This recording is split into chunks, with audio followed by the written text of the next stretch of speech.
What's my bad attack squad? It's your boy SatAttack. When y'all see the title, man, Tory Lanez found guilty by the boy Jamari, bro. But if you enjoyed that, subscribe, man. I wrote 2K help back when we're gonna demonstrate that out the way. That subscribe, man. But Tory Lanez found guilty. Am I surprised? Do I think that's the right verdict? Probably is. But am I surprised that they did do it? Yeah, I'm okay. Like, if that makes sense, I'm like he could be guilty, but I'm surprised that they gave him guilty. You know, because everything this dude been reported about in the court case on Academics page, I wasn't following the story crazy, but every time I would go on there, he'd always be like, "Oh, Tory this, Tory that." Like the Megan's team is hanging on by a thread. Their story's falling apart. Kelsey's lying. Kelsey pled the fifth type shit like that. Like that. Hey, I thought Tory was gonna like get some reasonable doubt to the point where he was free, but hey, they got the boy Tory. But hey, I'm not like I care about this because I don't really know Tory, so it is what it is. I'm gonna go on with my day. But let's check this out, man. Verdict is in. Guilty on all counts. Tory did not react. He stood motionless, staring forward the entire time. They polled the jurors. And he was way too confident, bro. I did not think that man was walking into the court case too confident. I did not think he was gonna get found guilty or whatever.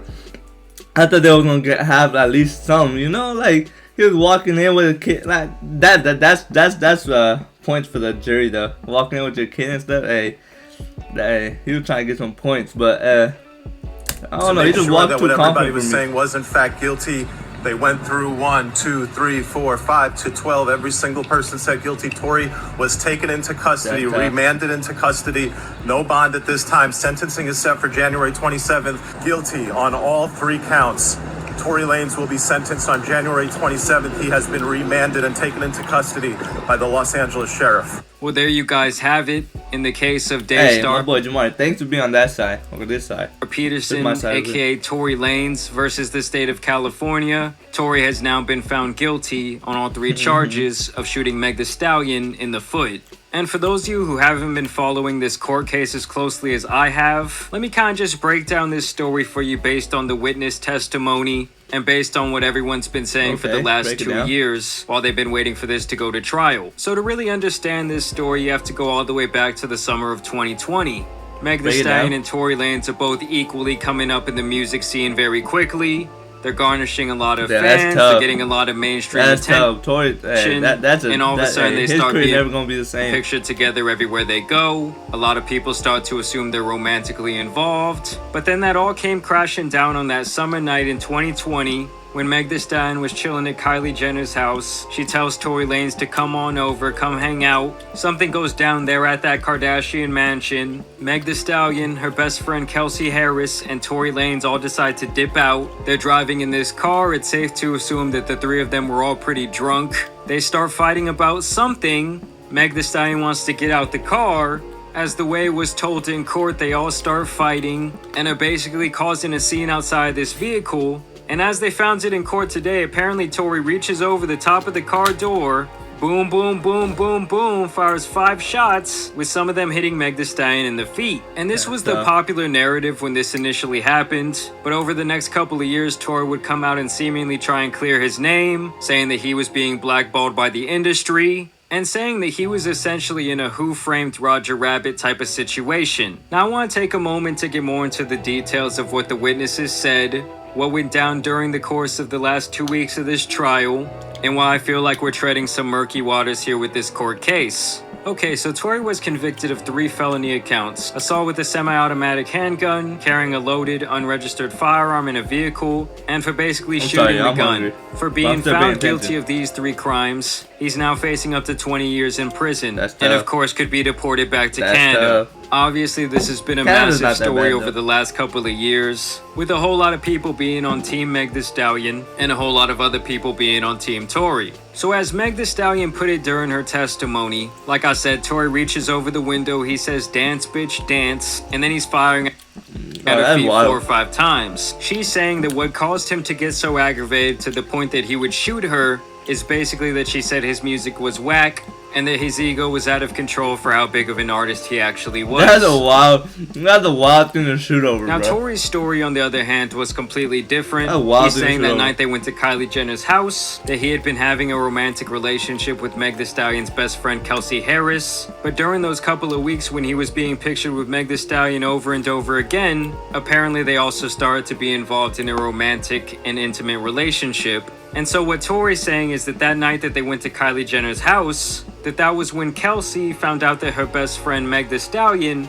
was pretty much sleeping with the guy that she was talking to. The way Tory tells it is that this resulted in a fight between the two women, and so they wanted to leave the party, and also that Kylie Jenner at that point was like, oh, y'all gotta get the fuck out of my house. And what he's saying is they left that party.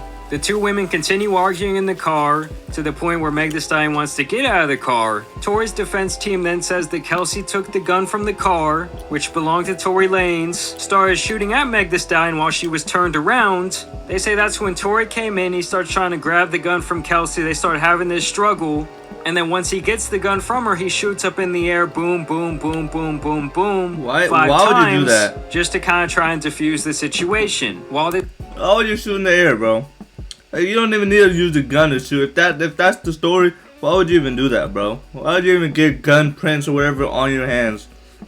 This whole situation was going down. There was really only one other eyewitness that I would consider to be impartial. It was this random person out on their balcony that night. And basically when that person recounted this whole situation, they say that they were woken up by a loud fight going on in the middle of the street between two women, who we can assume to be Meg Thee Stallion and Kelsey Harris, her best friend. And he says the first flashes of light that he thought were fireworks came from the hands of one of the women, leading a lot of people to believe that Kelsey was the shooter.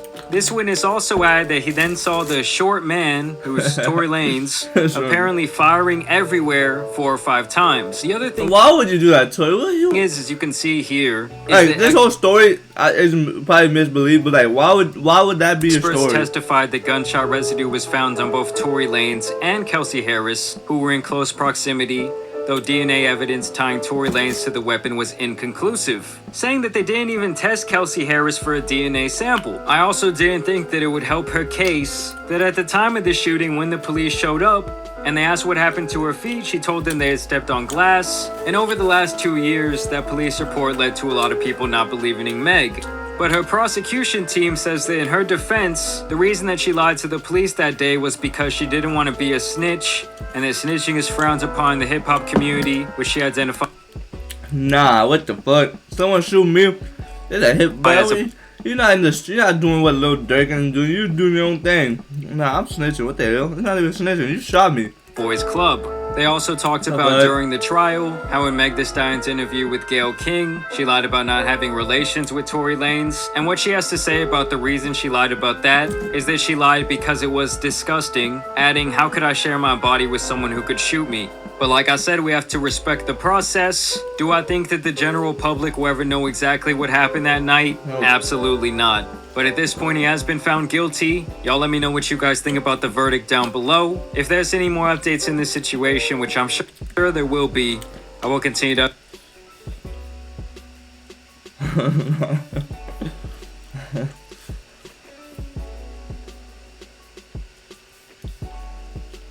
That's what I'm saying. I'm not saying, my bad. I'm not saying Tory's innocent, but that shit was questionable as hell. Everyone was lying, this and that, and you could just come out and say that boy's just straight guilty. I don't know about that. But if you enjoyed that, subscribe on that road 2K. I'm sorry I was eating, but I was hungry. But I understood most of the things, but yeah, it's questionable, but hey, it is what it is, bro. Hit that subscribe on that road 2K, but we out, man.